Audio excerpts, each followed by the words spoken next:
ஓம் cream ஆதித்யாய சோமாய மங்களாய புதாய குரு சுக்ர சன்பியச்ச ராகவே கேதவே நமக. உலகை கட்டி காக்கும் பரமேஸ்வரன் பார்வதியின் திருவருளால் அனைவரும் நலமுடன் வாழ அந்த எல்லாம் வல்ல இறைவனை வணங்கி நேயர்கள் அனைவருக்கும் எனது அன்பான வணக்கங்களை தெரிவித்துக் கொள்கின்றேன். இன்றைய பதிவிலே நாம் பார்க்க இருப்பது ஏப்ரல் மாதத்திற்கான ராசி பலன்கள். முதலில் கிரகங்களின் நிலைகளை பற்றி பார்க்கலாம். வாக்கிய பஞ்சாங்கத்தின்படி ஏப்ரல் மாதம் 1ஆம் தேதி கிரகங்கள் நிலைகள். மேச ராசியிலே சந்திர பகவான் பயணம் செய்து கொண்டிருக்கிறார். ரிஷப ராசியிலே குரு பகவான் பயணம் செய்து கொண்டிருக்கிறார். மிதுன ராசியிலே செவ்வாய் பகவான் பயணம் செய்து கொண்டிருக்கிறார். கன்னி ராசியிலே கேது பகவான் பயணம் செய்து கொண்டிருக்கிறார். கும்ப ராசியிலே சனி பகவானும் புதன் பகவானும் பயணம் செய்து கொண்டிருக்கிறார்கள். மீன ராசியிலே ராகு பகவான், சுக்கிர பகவான், சூரிய பகவான் 3 கிரகங்களும் பயணம் செய்து கொண்டிருக்கிறார்கள். இம்மாதம் 3 கிரகங்கள் இடப்பெயர்ச்சி ஆகின்றன. ஏப்ரல் மாதம் 8ஆம் தேதி மிதுன ராசியில் இருக்கின்ற செவ்வாய் பகவான் கடக ராசிக்கு இடப்பெயர்ச்சி ஆகிறார். ஏப்ரல் மாதம் 11ஆம் தேதி கும்ப ராசியிலே இருக்கின்ற புதன் பகவான் மீன ராசிக்கு இடப்பெயர்ச்சி ஆகிறார். ஏப்ரல் மாதம் 14ஆம் தேதி மீன ராசியில் இருக்கின்ற சூரிய பகவான் மேச ராசிக்கு இடப்பெயர்ச்சி ஆகிறார். நான் கூறக்கூடிய பலன்கள் அனைத்தும் வாக்கிய பஞ்சாங்கத்தின்படி கோச்சார ரீதியான உலக மக்கள் அனைவருக்குமான பொது பலன்கள். உங்களுடைய சுய சாதகத்தில் கிரகங்கள் இருந்த நிலைமையும் தற்போது நடக்கக்கூடிய தசாபுத்தியும் கணக்கில் எடுத்துக்கொண்டு பலன்கள் எடுக்கும் போதுதான் துல்லியமான பலன்களை எடுக்க முடியும். உங்களுக்கு துல்லியமான பலன்களை நீங்கள் தெரிந்து கொள்ள விரும்பினால் உங்களுடைய பெயர், பிறந்த தேதி, பிறந்த நேரம், பிறந்த ஊர் ஆகியவற்றை எனது வாட்ஸ்அப் எண்ணிற்கு அனுப்பி வைத்து பலன்களை தெரிந்து கொள்ளலாம். உரிய கட்டணம் செலுத்தி வாருங்கள் ராசிக்குள் போகலாம். மேச ராசி, ராசியிலே எந்தவித கிரகங்களும் இல்லை. ராசியை சனி பகவான் பார்வையிடுவதால் உங்களுடைய செயல்பாடுகளில் வேகம் குறைந்திருக்கும். திட்டமிட்ட செயல்களை திட்டமிட்ட நேரத்தில் முடிப்பதற்கான ஒரு சூழல் அமையாது. தனக்குடும்ப வாக்குஸ்தானத்திலே குரு பகவான் பயணம் செய்து கொண்டிருப்பதால் பொருளாதாரம் மேம்படக்கூடிய மாதமாகவே மேச ராசிக்காரர்களுக்கு இந்த ஏப்ரல் மாதம் அமைய காத்து கொண்டிருக்கின்றது. நீங்கள் எதிர்பார்த்து கொண்டிருந்த இடங்களிலிருந்தெல்லாம் பண வரவுகள் கிடைப்பதற்கான வாய்ப்புகள் உண்டு. தங்கம், வெள்ளி, ஆடை, ஆபரணங்கள் வாங்க நினைப்பவர்கள் ஆசைகள்லாம் முழுமையாக பூர்த்தியாகும். குடும்ப உறுப்பினர்களே ஒற்றுமை நிலவக்கூடிய மாதமாகவே இந்த மாதம் உங்களுக்கு அமைய காத்து கொண்டிருக்கின்றது.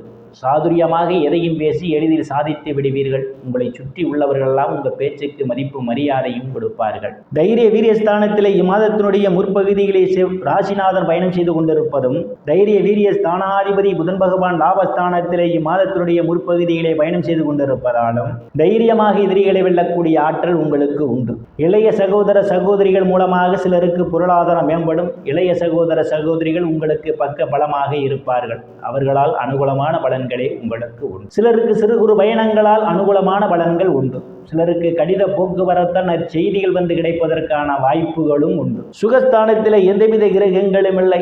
சுகஸ்தானாதிபதி இம்மாதத்தினுடைய முதல் தேதியிலே ராசியிலே பயணம் செய்து கொண்டிருப்பதால் தாயினுடைய அன்பும் ஆதரவும் சிலருக்கு உண்டு. தாயார் பக்க பலமாக இருப்பார். பூமி, வீடு, வாகனம் வாங்க நினைப்பவர்கள் ஆசைகள்லாம் முழுமையாக பூர்த்தியாகும். சிலர் பழைய வாகனத்தை மாற்றி புதிய வாகனம் வாங்குவதற்கான யோக அமைப்புகளும் கூடி வருகின்றது. விவசாயிகளுக்கு புதிய ஒப்பந்தமும் விளைபொருளுக்கு தகுந்த விலையும் கிடைக்கும். ரியல் எஸ்டேட் நடத்துபவர்களுக்கெல்லாம் ஒரு பொன்னான காலமாகும். கூடுதலான வருவாயை காண முடியும். உறவினர்களுடன் இதுவரை இருந்து வந்த மனக்கசப்புகள் எல்லாம் மாறி நல்ல நட்புணர்வு ஏற்படும். புத்திரஸ்தானத்திலே எந்தவித கிரகங்களும் இல்லை. புத்திரஸ்தானத்தை சனி பகவான் பார்வையிடுவதால் புத்திர பாக்கியத்திற்காக காத்து கொண்டிருப்பவர்களுக்கு காலதாமதம் ஆகலாம். சிலருக்கு புத்திரர்களால் பிரச்சனைகள் வருவதற்கான வாய்ப்புகள் உண்டு. புத்திரர்கள் விஷயத்தில் எச்சரிக்கை தேவை. காதலர்கள் எச்சரிக்கையுடன் நடந்து கொள்வதே மிகவும் நல்லது. ருணரோக சத்துரு ஸ்தானத்திலே கேது பகவான் பயணம் செய்து கொண்டிருப்பதும், ருணரோக சத்துரு ஸ்தானத்தை குரு பகவான் பார்வையிடுவதாலும் கடன் பிரச்சனையால் அவதிப்படுபவர்களுக்கெல்லாம் கடனில் இருந்து மீள்வதற்கான வாய்ப்புகள் உண்டு. சிலர் பழைய கடனை அடைத்து புதிய கடன் வாங்குவீர்கள். வங்கி மற்றும் நிதி நிறுவனங்களில் கடனுக்காக விண்ணப்பித்தவர்களுக்கு கடன் உடனடியாக கிடைப்பதற்கான வாய்ப்புகளும் உண்டு. உடல் ஆரோக்கியத்தில் ஏதேனும் பிரச்சனைகள் இருந்தால் உடல் ஆரோக்கியம் மேம்படும். இதுவரை எதிரிகளால் இருந்து வந்த தொல்லைகள் அகழ்வதற்கான வாய்ப்புகளும் உண்டு. களத்திரஸ்தானத்திலே எந்தவித கிரகங்களும் இல்லை. களத்திர ஸ்தானாதிபதி உச்சபலத்தோடு அவர் பயணம் செய்து கொண்டிருப்பதாலும் களத்திர ஸ்தானத்தை ராசிநாதன் செவ்வாய் பகவான் இம்மாதம் 8ஆம் தேதியிலிருந்து பார்வையிடுவதாலும் திருமண வயதுடைய ஆண் பெண் இருபாலருக்கும் இதுவரை இருந்து வந்த திருமண தடைகள் எல்லாம் விலகுவதற்கான வாய்ப்புகள் உண்டு. கணவன் மனைவியிடையே ஒரு அந்யோன்யம் நிகழும்.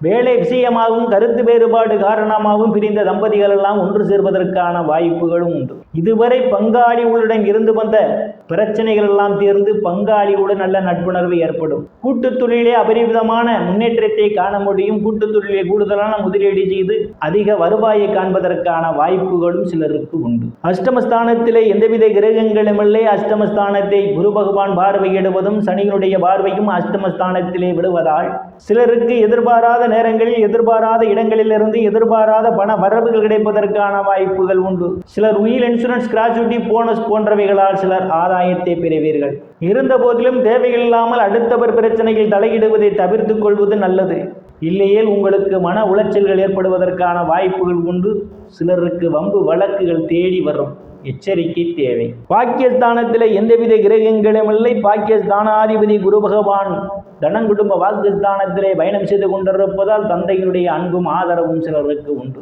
தந்தை வழி சொத்துக்களில் ஏதேனும் பிரச்சனைகள் இருந்தால் அவை உங்களுக்கு சாதகமாக அமைவதற்கான வாய்ப்புகளும் உண்டு. சில தர்ம காரியங்களிலே ஈடுபடுவீர்கள். சிலர் புண்ணிய ஸ்தலங்களுக்கு போய் வருவீர்கள். சிலர் வெளிநாடு செல்வதற்காக முயற்சி செய்து கொண்டிருந்தால் வெளிநாடு செல்வதற்கான வாய்ப்புகளும் தேடி வரும். பட்ட மேற்படிப்பு படிக்கக்கூடிய மாணவ மாணவிகள் எல்லாம் படிப்பிலே சிறந்து விளங்குவார்கள். பேராசிரியருடைய நன்மதிப்பையும் பாராட்டையும் பெறுவார்கள். சிலருக்கு முன்பின் தெரியாதவர்கள் எல்லாம் உதவிக்கரம் நீட்டுவார்கள். சிலருக்கு அந்நிய மதத்தினரால் அனுகூலமான பலன்கள் உண்டு. தொழில் ஸ்தானத்திலே எந்தவித கிரகங்களும் இல்லை. தொழில் ஸ்தானத்தை குரு பகவான் பார்வையிடுவதால் நீங்கள் செய்யக்கூடிய தொழிலே அபரிவிதமான முன்னேற்றத்தை காண முடியும். வேலை தேடுபவர்களுக்கெல்லாம் அவரவர் தகுதிக்கு ஏற்றவாறு வேலை கிடைப்பதற்கான வாய்ப்புகள் உண்டு. ஏற்கனவே பணியில் இருப்பவர்களுக்கு பதவி உயர்வு சிலருக்கு கிடைக்கும். சிலருக்கு பாராட்டுகள் கிடைப்பதற்கான வாய்ப்பு உண்டு. உயர் அதிகாரிகளுடைய நன்மதிப்பை பெறுவீர்கள். அரசியல்வாதிகளுக்கு அரசியலிலே நல்ல முன்னேற்றமும் உயர் பொறுப்புகளும் சிலருக்கு தேடி வரும். லாபஸ்தானத்திலே சனி பகவான் ஆட்சி பலத்தோடு பயணம் செய்து கொண்டிருப்பதால் நீங்கள் செய்யக்கூடிய தொழிலிலே அபரிவிதமான முன்னேற்றத்தை காண முடியும். கூடுதலான வருவாயை காண்பீர்கள். விரயஸ்தானத்திலே ராகு பகவான், சுக்கிர பகவான், சூரிய பகவான் இம்மாதத்தினுடைய தொடக்கத்திலே பயணம் செய்து கொண்டிருப்பதால் வெளிநாடு வேலை தேடுபவர்களுக்கெல்லாம் வெளிநாட்டில் வேலை கிடைப்பதற்கான வாய்ப்புகள் உண்டு. சிலருக்கு சுப செலவுகள் ஏற்படும். நேயர்கள் அனைவரும் இறைவனுடைய திருவருளால் அனைத்து செல்வ செழிப்பும் பெற்று சிறப்புடன் வாழ அந்த எல்லாம் வல்ல இறைவனை வணங்கி நேயர்களை மீண்டும் அடுத்த பதிவில் சந்திக்கும் வரை விடைபெறுவது ஜோதிடர் ராமன். நன்றி, வணக்கம்.